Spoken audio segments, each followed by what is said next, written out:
Oh, this is a wonderful story. Steve Kush, the executive director of the Bernalillo County Republican Party in New Mexico. I guess he was sitting in the audience, right, as she testified before the county commission in favor of raising the minimum wage. This Republican Party apparatchik called this a 19-year-old woman.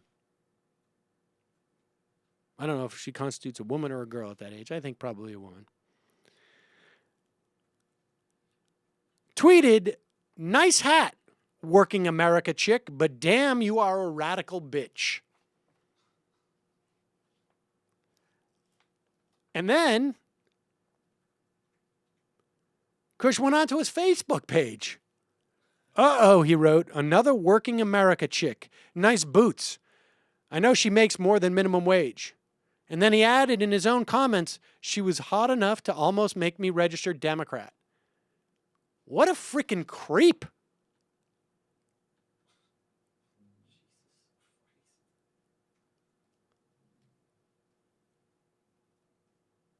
Apparently, Kush did not respond to Huffington Post for comments.